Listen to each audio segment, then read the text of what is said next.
안녕하세요, 마스타입니다. 연기되었던 레알 마드리드와 레알 소시에다드의 라리가 1라운드 경기 다들 재밌게 보셨나요? 저는 재밌게 봤습니다. 전반전 분명 아쉬운 경기력은 보여줬지만 후반전은 그야말로 레알 소시에다드에게 체급 차이라는 게 무엇인지 보여줬습니다. 선수들의 개개인 퍼포먼스가 미친 듯이 발휘되면서 무력감을 느끼게 해줬습니다. 소시에다드 입장에서는 뭐 어떻게 할 수 없는 벽을 만난 느낌이었을 겁니다. 선수들 폼 자체가 올라오는 게 느껴지는 경기였고 특히 벨링엄이 미쳤던 경기였습니다. 그럼 바로 레알 마드리드와 레알 소시에다드의 라리가 1라운드 리뷰를 시작하겠습니다.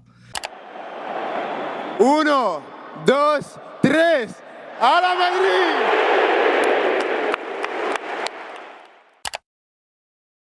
이번 경기 직전 경기였던 에스파뇰 원정과 라인업은 똑같이 들고 나왔습니다. 그래서 저는 이번 경기도 조금 불안했습니다. 왜냐하면 이전에 제가 올린 에스파뇰 원정 경기 리뷰 영상을 보신 분들은 아시겠지만 에스파뇰 원정에서 발베르데를 왼쪽에 베르나르도 실바를 오른쪽에 위치시키고 압박이나 수비력에서 문제가 있는 길러를 오른쪽 윙으로 돌리면서까지 벨링엄과 동시 기용하며 오른쪽 풀백인 둠프리스는 윙어처럼 올려버리니 여기서 발생하는 수비적 리스크나 후방 빌드업에서의 단점이 보였기 때문입니다. 이렇게 생각했기에 굉장히 걱정스러웠는데 막상 전반전 경기를 보니 오른쪽에 발베르데를 위치시키고 베르나르도 실바는 왼쪽에 위치해 있었습니다. 이것만으로도 일단 굉장히 긍정적이었습니다. 확실히 1라운드 때 실험해본 결과 아쉬운 점을 눈치채고 피드백에 들어갔구나라고 생각했습니다. 발베르데가 오른쪽으로 가면 확실히 말이 달라질 수밖에 없습니다. 이전 에스파뇰 원정은 오른쪽에서의 수비 리스크를 똥바지할 선수가 베실바였기 때문에 제가 수비적 리스크를 말했던 것입니다. 하지만 발베르데가 오른쪽에 있어준다면 활동량을 바탕으로 똥바지를 해주면서 오른쪽 영향력을 가져갈 수 있기 때문에 굉장히 긍정적인 변화였습니다. 그런데 또 시간이 흐르면서 자세히 보니 발베르데를 완전히 오른쪽으로 보낸 것은 아니었습니다.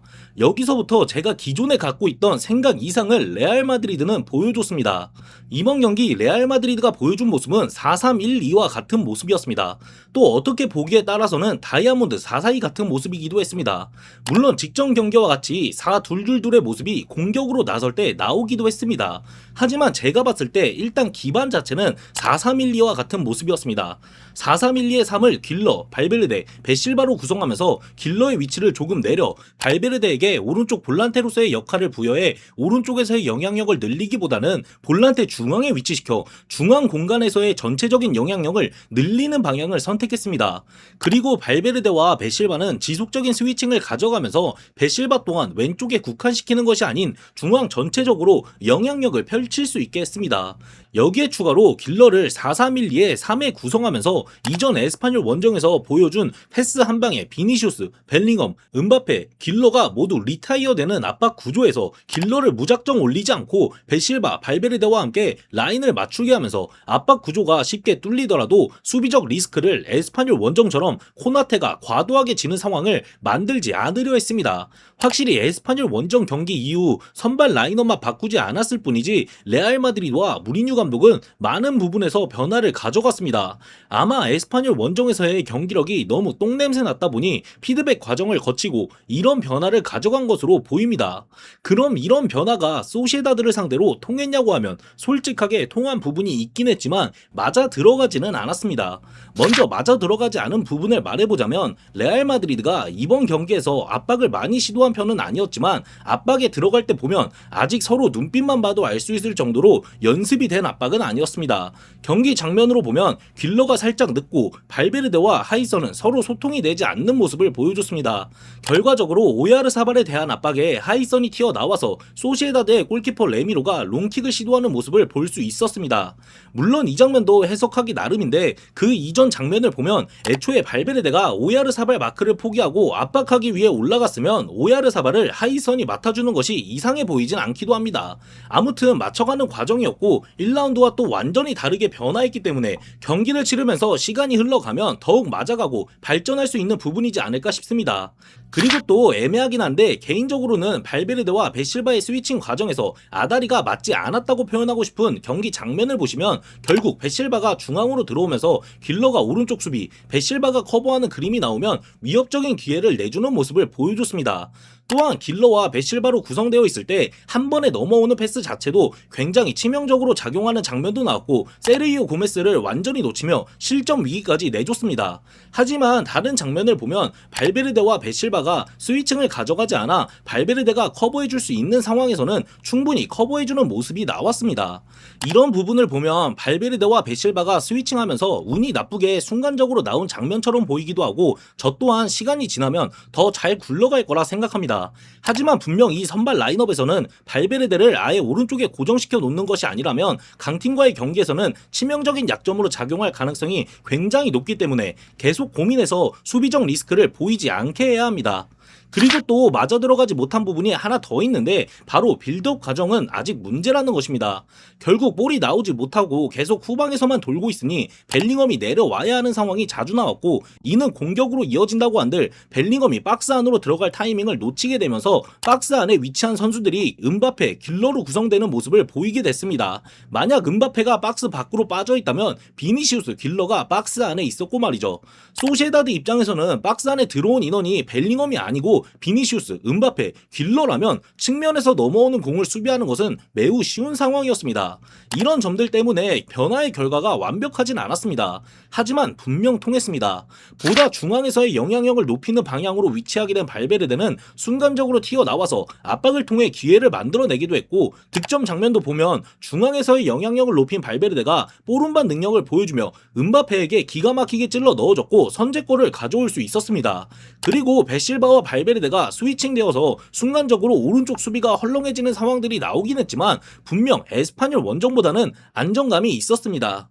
정리하자면 레알 마드리드의 전반전은 에스파뇰전을 토대로 변화를 가져갔다는 점에서는 굉장히 긍정적이긴 했습니다. 하지만 이게 완전히 통한 느낌은 주지 못했고 분명 아쉽긴 했습니다. 그렇게 전반전 아쉬운 경기력을 보여준 레알 마드리드는 후반전 시작과 동시에 카레라스를 빼고 쿠쿠레아를 투입했습니다. 그리고 이 교체는 최고의 선택이었습니다. 쿠쿠레아가 들어오면서 레알 마드리드는 더욱 과감하게 나섰는데 둠프리스가 앞으로 전진한다는 아이디어 자체는 전반전과 비슷했으나 전반전과 다르게 후방 구조에서 왼쪽을 아예 쿠쿠레아에게 맡기는 느낌으로 2-3 구조를 코나테 하이선, 쿠쿠레아 발베르데 베실바로 구성했습니다. 이러면서 길러를 앞으로 쭉 올려버렸고 이는 발베르데와 쿠쿠레아에 대한 믿음을 볼 수 있는 장면이었습니다. 이런 변화와 함께 소시에다드도 전반전과 다르게 레알 마드리드 원정이기도 하고 어쨌든 한 골을 넣으며 무승부 상황이었으니 이 스코어를 지키고자 하는 느낌으로 나오기보다는 어느 정도 내려앉는 스탠스를 보였습니다. 후반전 이런 변화 아래에서 레알 마드리드는 소시에다드를 눌러놓은 상황, 은바페와 벨링엄이 환상적인 호흡을 보여주며 다시 앞서 나가는 골을 넣는데 성공했습니다.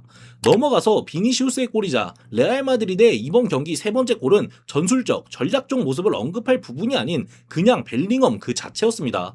아니 이게 말이 안 되는 선수입니다. 그냥 혼자 다 했고 벨링엄의 압도적인 피지컬 능력을 너무나도 잘 보여주는 장면이었다 생각합니다. 다음으로 은바페의 해트트릭을 완성시킨 골이자 레알 마드리드의 이번 경기 네 번째 골 또한 전술적, 전략적 모습보다는 은바페, 비니시우스의 폼이 올라오고 있다는 것을 알 수 있었던 골이었습니다. 솔직하게 후반전 레알 마드리드가 전술적 변화를 가져간 부분은 쿠쿠레아 투입으로 귓러를 살짝 올린 것이었습니다. 이런 포인트가 분명 유의미한 장면들을 만들어내긴 했지만 득점 장면 자체는 그냥 선수들의 체급을 보여줬던 장면들이었습니다. 선수 개인의 퀄리티가 압도적이라면 수비 구조를 어떻게 짰다고 한들 무의미하다는 상대 입장에서는 벽을 느끼고 무력감을 느낄 수밖에 없는 압도적인 체급을 보여주는 골들이었습니다. 정리하자면 이렇습니다. 에스파뇰전을 통해 분명 무리뉴 감독은 피드백 과정을 거치고 제가 생각한 것 이상으로 민감하게 변화를 가져갔습니다. 제 개인적인 기준으로 무리뉴 감독에 대해서 그렇게 변화에 빠르게 대처하거나 민감하게 반응하는 감독은 아니라고 생각했습니다. 그런데 이렇게 빠르게 문제점에 대한 피드백 과정을 거치고 변화할 줄 몰랐습니다. 이런 점에서 깜짝 놀랐고 이 부분은 굉장히 긍정적으로 생각하고 있습니다. 하지만 이번 경기 선수들의 합이 완전히 맞아 들어가지는 않았고 결국 후방 빌드업에서 이 선발 라인업을 고수한다면 이번 경기는 소시에다드가 후반에 내려앉으면서 편했지만 강팀과의 경기에서는 문제를 드러낼 가능성이 높습니다. 물론 이런 점들도 무리뉴 감독이 모르지 않겠죠. 그래서 더욱 긍정적으로 바라보고 기대하고 있습니다. 고작 1라운드 만에 문제점에 대해서 민감하게 반응한 레알 마드리드와 무리뉴 무리뉴 감독이 시간을 써서 준비해 나오는 모습은 어떨지 너무나도 기대됩니다. 그리고 이건 레알 소시에다드 얘기인데 이 팀이 직전 시즌 코파델레이를 우승하고 이름값이 있어서 이번 승리가 엄청난 성과 같은 느낌이 있습니다. 하지만 직전 시즌 강등권까지 추락한 적도 있었던 팀의 최다 실점 팀이었습니다. 알과실 감독이 나간 이후부터 과도기에 있었던 팀으로 마따라쪼 감독이 직전 시즌 소방수로 부임해 소시에다드를 살려내고 정식 감독으로 선임되어서 이번 시즌 또다시 과도기에 돌입했다고 봐야 하는 팀입니다. 원래 브라이스 벤데스, 미켈 메리노, 마르틴 수비멘디로 대표되던 레알 소시에다드의 산미들은 모두 이적하면서 해체되었기 때문에 지금 오야르사발 하나 남아서 오야르사발이 스페인 국대와 다르게 밑에서 굉장히 많은 활동량을 가져가는 팀입니다. 그럼에도 레알 소시에다드를 상대로 레알 마드리드가 보여준 모습은 앞으로가 기대될 수밖에 없게 만들었습니다. 여러분들의 생각은 어떠신가요? 기대되지 않으신가요? 저는 레알 마드리드와 무리뉴 감독이 시행착오는 있지만 빠르게 변화를 가져간 부분만큼에서는 팬으로서 너무나도 만족스럽습니다. 골키퍼부터 공격진까지 마지막으로는 무리뉴 감독에 대해서 말해보고 영상을 끝내겠습니다. 쿠르투아에 대해서 말해보자면 직전 경기와 비슷합니다. 마스터 평점으로는 6점입니다. 막을 거 잘 막아줬고 실점한 부분은 이번 경기 최악의 장면이었기 때문에 어쩔 수 없었던 부분이 있었습니다. 매 시즌 실점이 하나씩 나오는 모습은 계속 반복되는 문제인데 이쯤 되면 쿠르투아 무실점 보너스를 나머지 선수들이 챙겨줘야 하지 않나 싶습니다. 수비수로 넘어가면 카레라스부터 말해보겠습니다. 카레라스는 마스터 평점 5점입니다. 이번 경기 못하기도 했고 그럼에도 대승을 했기 때문에 6점을 줄 수도 있겠지만 후반에 들어온 쿠쿠레아와 비교되면서 어쩔 수 없이 5점을 줄 수밖에 없을 것 같습니다. 하이선은 마스터 평점 7점입니다. 이번 경기 센터백들에 대해서는 대만족입니다. 잘해줬고 실점이 있긴 했지만 전체적으로 이후에 말할 코나테도 너무 잘해줬습니다. 물론 소시에다드가 레알 마드리드의 센터백들에게 뭔가 위협을 줄 만한 마땅한 상황도 만들어내지 못하긴 했습니다. 그럼에도 안정감이 있었습니다. 코나테도 마스터 평점 7점인데 솔직히 8점까지도 올려주고 싶습니다. 그래서 개인적으로 7.5점으로 하겠습니다. 진짜 벽이었습니다. 간간히 문제점을 드러내던 레알 마드리드의 오른쪽 수비에서 굉장히 좋은 모습을 보여줬습니다. 하이선과 마찬가지로 이번 경기 센터백들은 모두 좋은 모습을 보여줬습니다. 둠프리스의 마스터 평점은 6점입니다. 대승을 거두지 않았다면 5점도 줄만 했습니다. 이게 확실히 피지컬 원툴이라는 말이 잘 느껴졌던 경기였습니다. 피지컬은 인상 깊었으나 중간중간 재앙적인 모습을 보여줬습니다. 잘하길 바랍니다. 미드필더로 넘어가서 발베르데의 마스터 평점은 7점입니다. 전반전 솔직히 모습이 많이 보이진 않았습니다. 아직 새로운 역할에 적응 중인 것으로 보입니다. 일단 무리뉴 감독이 발베르데를 계속 중앙에서의 영향력을 높이는 방식으로 쓸 것으로 보이기 때문에 발베르데는 적응하는 수밖에 없습니다. 빠르게 적응하고 우리가 알던 발베르데의 모습과 다른 새로운 발베르데의 모습을 보여주길 바랍니다. 다음으로 베르나르도 실바는 마스터 평점 7점입니다. 발베르데와 스위칭을 가져가면서 플레이했는데 오른쪽에 들어가면 순간적인 수비적 리스크를 드러내기도 했지만 그건 아다리적으로 맞지 않았다고 해석할 부분도 있기도 하고 아직 선수들이 포지셔닝하는 데 있어 익숙하지 않은 부분이 크게 작용했다고 생각합니다. 이번 경기 중원에서 발베르데와 함께 중앙에서의 영향력을 가져가면서 좋은 모습을 보여줬습니다. 확실히 팀의 조직력만 잘 갖춰지면 더 좋아질 거라 생각합니다. 길러로 넘어가면 마스터 평점 7점입니다. 이번 경기 잘했습니다. 저번 경기에서도 괜찮았는데 위치에 변화를 주고 발베르데가 커버해주는 모습이 나오니 더 안정감이 생겼습니다. 하지만 애초에 리스크적인 선발 라인업이기 때문에 길러가 계속 주전 자리를 유지하고 싶다면 더 잘하긴 해야 합니다. 더욱 음바페나 비니시우스에게 주는 패스의 퀄리티는 높아야 하고 더욱 위협적이어야 합니다. 물론 이미 좋습니다. 정말 아주 살짝만 더 발전해서 이런 모습이 상수가 되어야 한다는 의미입니다. 마지막으로 벨링엄은 마스터 평점 9점입니다. 이건 적당히 잘한 게 아닙니다. 그냥 소시에다드를 박살냈습니다. 물론 해트트릭은 음바페가 했지만 벨링엄이 보여준 중원에서의 활동량, 리더십, 미친 명장면을 만드는 것까지 음바페의 해트트릭과 버금가는 도파민을 저에게 줬습니다. 벨링엄은 무조건 핵심 중에 핵심입니다. 없으면 그대로 시즌 종료입니다. 부상 조심하고 귓러가 계속 좋은 모습을 보여주고 있기 때문에 조금만 위험해도 빠르게 반응해서 최대한 아꼈으면 좋겠습니다.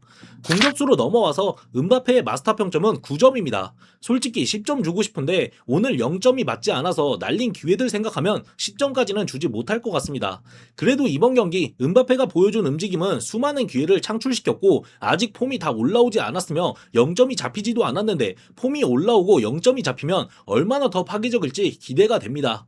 비니시우스의 마스터 평점은 8점 주겠습니다. 공격 포인트와 무관하게 경기력 자체나 폼이 꼬라박긴 했어서 7점을 잠깐 고민했지만 1골 1어시를 기록한 비니시우스에게 7점은 아니라고 생각합니다. 비니시우스는 이번 경기 아쉬웠습니다. 그래도 에스파뇰 원정 때보다는 괜찮아졌습니다. 폼이 더 올라와야 하고 기분 좋아졌으니 다음 말라가 경기에서 미친 양악쇼 보여줬으면 좋겠습니다. 교체로 넘어와서 다른 선수들은 굳이 말하지 않고 쿠쿠레아와 디오망대 정도만 말하고 넘어가겠습니다. 쿠쿠레아는 마스터 평점 7점입니다. 무난무난하게 잘해줬습니다. 이 무난무난의 의미는 단순히 수비적으로 무난무난했다 이런 의미가 아니고 경기력적으로 모든 부분에서 무난무난했습니다. 어찌 보면 레알 마드리드가 원하는 왼쪽 풀백에 굉장히 잘 어울리는 선수가 아닐까 생각합니다. 더 잘해줬으면 좋겠습니다. 디오망대는 너무 짧게 뛰어서 평점을 매기기보다는 개인적인 감상을 말해보자면 드디어 디오망대의 모습이 서서히 나오기 시작했습니다. 좋은 드리블 능력을 보여줬고 왼쪽에서 뛰면 좋겠다는 생각이 들게 했습니다. 다른 의미로 비니시우스는 긴장할 필요가 있어 보입니다. 영상을 마무리하면서 무리뉴에 대해서 말해보자면 에스파뇰 원정은 확실히 실험적인 부분이 강했구나라는 생각이 듭니다. 이번 경기에서 선발 라인업만 같았을 뿐이지 세부적으로 많은 부분에서 변화를 가져갔습니다.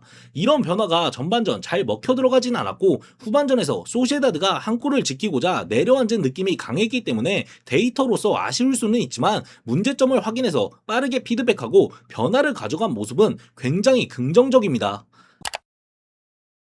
이번 경기 정말 좋았습니다. 비록 실점은 있었다고 하지만 에스파뇰 원정에서의 아쉬움을 빠르게 피드백하고 변화를 가져간 부분은 굉장히 긍정적입니다. 그리고 선수들도 후반전에는 다들 좋은 모습을 보여줬고 폼도 올라오는 모습을 보여줬습니다. 모두 좋았습니다. 앞으로가 기대되는 경기였습니다. 그럼 이번 영상은 여기서 마치겠습니다. 구독과 좋아요 눌러주시면 감사하겠습니다. 오늘 하루도 좋은 하루 보내시길 바랍니다. 바모스 마드리드!